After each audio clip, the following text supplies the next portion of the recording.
Hello everyone friends, अगर आपने इस सीरीज़ का फर्स्ट एंड सेकंड पार्ट नहीं देखा है सो आई सजेस्ट कि पहले आप उन्हें देख लें, जिसका लिंक आपको इस वीडियो के डिस्क्रिप्शन बॉक्स में मिल जाएगा। सो पार्ट सेकंड में हमने देखा था कि चैन बोशान जिस पर्सन का इंटरव्यू लेने के लिए आई थी, ये काफ़ी हवसी टाइप का था, जिससे कि शाओ इसे बचा लेता है।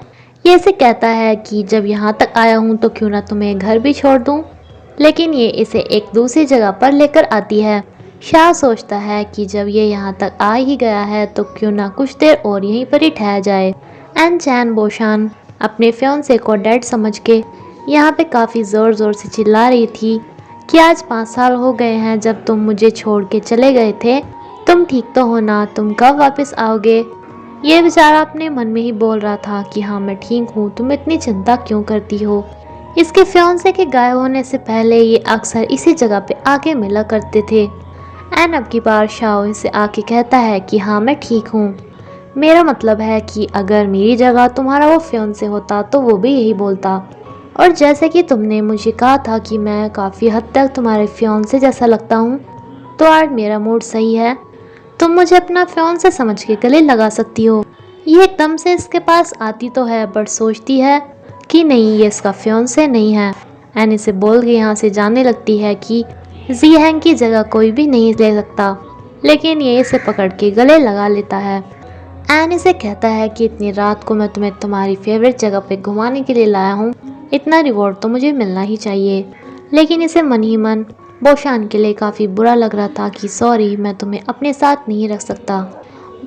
बोशान को अचानक से एक बलून वाला मिलता है जो इसे कहता है कि तुम मेरी 1000वीं कस्टमर हो, जो कि बहुत ज़्यादा लकी हो, इसलिए तुम्हें फ्री में बैलून दिया जाता है, लग्जरी पर्सेस दिए जाते हैं, एक टाइम का खाना एंड साथ में पास वाले आइलैंड की फ्री ट्रिप भी।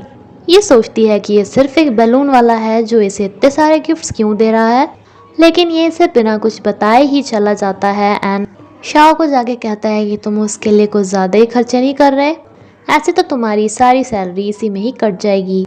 लेकिन ये कहता है कि और मुझे अपनी सैलरी का करना भी क्या है जो वो बोशान के काम भी न आए, वैसे ही मैं उसे बहुत ज़्यादा दुख दे रहा हूँ। ये इस जगह पे आके काफ़ी ज़्यादा खुश थी बिकॉज यही वो जगह थी जहाँ पे ये अपने फियांसे के साथ जाना चाहती थी।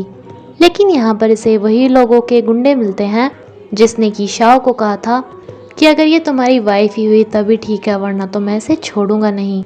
ये कुछ इलीगल काम की बातें कर रहे थे।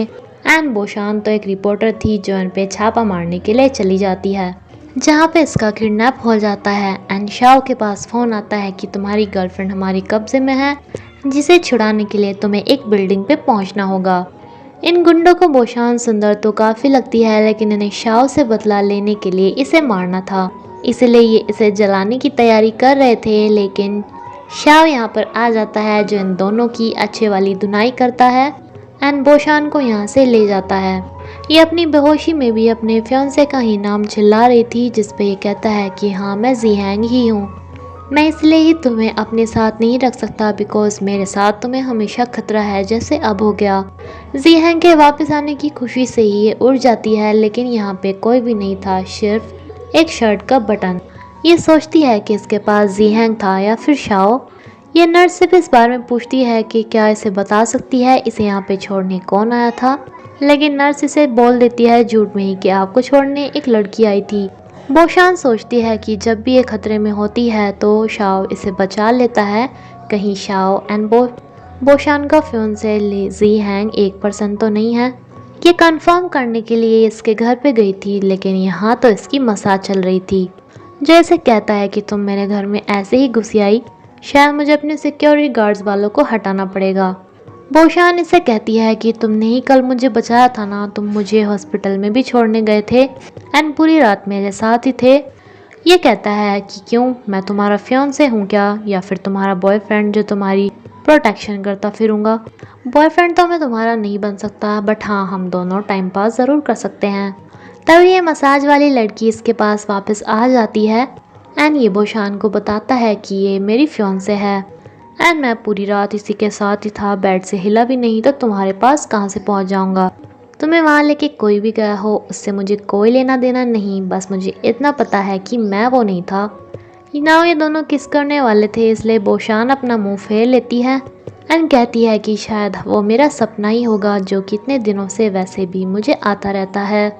बट दरअसल ये किस कर ही नहीं रहे थे जो इसे दूर कर देता है। ये लड़की इसे कहती है कि तुम इस लड़की के लिए अपना लास्ट वाला मिशन हार गए थे, सिर्फ इसके लिए मुझसे दूर हो। शाह से कहता है कि इसकी वजह से ही हम दोनों को पास आना पड़ रहा है, क्योंकि मुझे उसे झूठ बताना है कि तुम मेरी फियांसे हो एंड जिस काम के लिए तुम्हें रखा गया है उसी की एक्टिंग करो।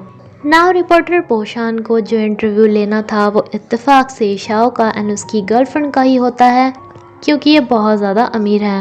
एंड ये पीनी नाम की लड़की शाओ से कहती है कि ओ तुम्हारी आंखों के नीचे कितने ज़्यादा डार्क सर्कल्स आ गए हैं ना, ये सब कुछ मेरी वजह से हुआ क्योंकि तुम रात भर मुझे ही देखते रहे एंड सोए भी नहीं। ये बोशान के सामने काफ़ी शो ऑफ कर रही थी कि मैं इंग्लैंड में रहती हूँ वगैरह वगैरह, इसलिए हम हाई टी पीते हैं। लेकिन बोशान इसे कहती है कि हाई टी तो वहाँ के सर्वेंट्स को दी जाती है। ये सुन के इसे काफ़ी ज़्यादा गुस्सा चढ़ जाता है एंड ये इसके ऊपर ड्रिंक गिराने ही वाली थी, लेकिन शाह इसे धक्का देता है एंड ये ड्रिंक इसके ऊपर ही गिर जाती है। बोशान यहाँ से जाते हुए इन्हें फिर से देखती है, लेकिन ये काफ़ी करीब थे तो ये मुँह फेर लेती है। बट दरअसल ये इसे बता रहा था कि तुम्हें एक्टिंग करने के लिए रखा गया है ना, तो वो करो, उसके ऊपर ड्रिंक गिराने की कोई ज़रूरत नहीं है। ये यहाँ के वेटर के पास ड्रिंक लेने के लिए आई ही थी, जो आपस में बात कर रहे थे कि शाओ के डिनर में दूध नहीं मिलाना है क्योंकि उन्हें एलर्जी है। ये सोचती है कि अगर वो दूध नहीं पी सकता तो उसने मेरे सामने दूध पी के क्यों दिखाया था, एंड ये तो बिल्कुल इसके फियांसे वाला ही कैरेक्टर था। ये वापस से देखती है, लेकिन एकदम से लाइट चली जाती है। बार में अफरा तफरी मच जाती है। एक ड्रिंक की बोतल इसके ऊपर गिरने वाली थी, लेकिन अंधेरे में ही इसे शाओ बचा लेता है एंड जब तक लाइट आई थी तो ये यहाँ से गायब हो चुका था। तभी एक बंदा इसे हाथ देता है। इसे लगा था कि शायद शाओ हो, बट ये इसका फ्रेंड था।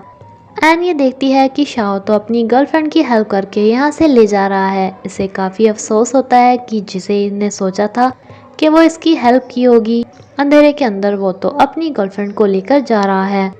लेकिन इसका फ्रेंड इसे कहता है कि तुम्हें चोट तो नहीं लग गई, क्योंकि वहाँ पे एक फूटी हुई बोतल भी पड़ी है एंड साथ में खून भी। इसे ध्यान आता है कि शायद शाओ इससे अपनी चोट ही छुपा रहा था। अब इसका शक और ज़्यादा बढ़ जाता है, जिसे कंफर्म करने के लिए इसके घर में फिर से घुस जाती है। एंड इसी के साथ एपिसोड यहीं पे ख़त्म होता है फ्रेंड्स। अगर आपको मेरी वीडियो अच्छी लगे तो प्लीज़ लाइक करेगा। Thank you.